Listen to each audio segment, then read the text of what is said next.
"What I just saw gave me the wrong kind of chills," a visibly stunned Chuck Todd said on MSNBC. "Honestly, I'm a bit shaken by what I just heard." Unable to disguise her disgust, the Fox News host Kat Timpf said, "I'm still in the phase where I'm wondering if it was actually real life. I have too much eye makeup on to start crying right now." And on CNN, as the network cut away from President Trump's extraordinary 23-minute news conference at Trump Tower, the anchor Jake Tapper could not contain his astonishment. "Wow," he said. "That was something else." For a few visceral minutes on Tuesday, television's partisan lines dissolved as dumbfounded anchors reacted on air, some in clearly personal ways, to Mr. Trump's fiery remarks, in which he seemed to cast equal blame on white supremacists and the demonstrators who marched against them during the weekend's deadly clash in Charlottesville, VA.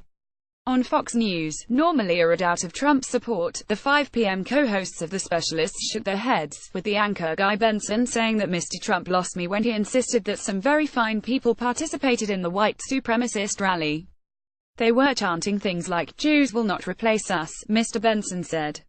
"There's nothing good about that." His co-host Ms. Timpf, a libertarian pundit who contributes to National Review Online, exhaled deeply. "It was one of the biggest messes that I've ever seen," she said. "I can't believe it happened." Disbelief also dominated the early reaction on MSNBC and CNN, where Mr. Tapper ended his afternoon show by directly addressing viewers. "To anybody out there watching today who is confused and thinks, I thought that the Klan and neo-Nazis and white supremacists, I thought there was no debate about this thing among civilized people, there isn't a debate about it," he said. Like many of Mr. Trump's dramatic moments, Tuesday's impromptu question-and-answer session unspooled on cable television. But as the president's exchanges grew testier, ABC and CBS cut into regular programming to carry the news conference, adding millions of households to the audience. Later, the network evening newscasts ran long, unexpurgated clips of Mr. Trump's appearance, rather than the usual short clips. CBS devoted its entire half-hour evening news to the president's comments in the aftermath of the weekend's rioting.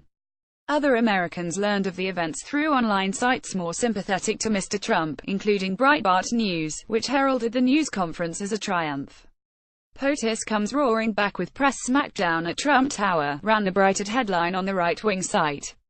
The president's use of the term alt-left on Tuesday to describe liberal protesters echoed recent coverage on Fox News and some right-wing sites, where the term had gained currency in the last several days. President Donald Trump blasted establishment and left-wing media on Tuesday afternoon for failing to report the facts on violent left-wing protesters in Charlottesville. Read the lead story on Breitbart. Mr. Trump has caused a rift in the conservative media, attention on vivid display during a Fox News exchange between the commentators Charles Krauthammer and Laura Ingraham. Ms. Ingraham, a Trump supporter who has been courted by the White House, allowed that the president's remarks might have hurt his agenda. But she also offered a partial defense, saying of Mr. Trump, "He made some points that were factually right, Mr."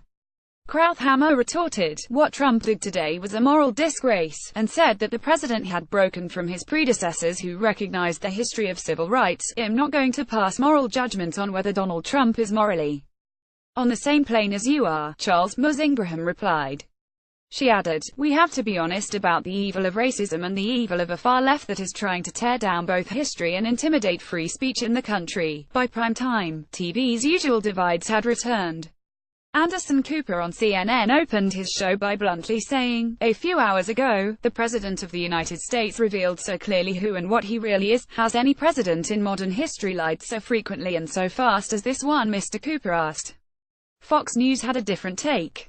Tucker Carlson said Mr. Trump fired back at the media and then went on to discuss famous historical figures, including Thomas Jefferson and Plato, who owned slaves.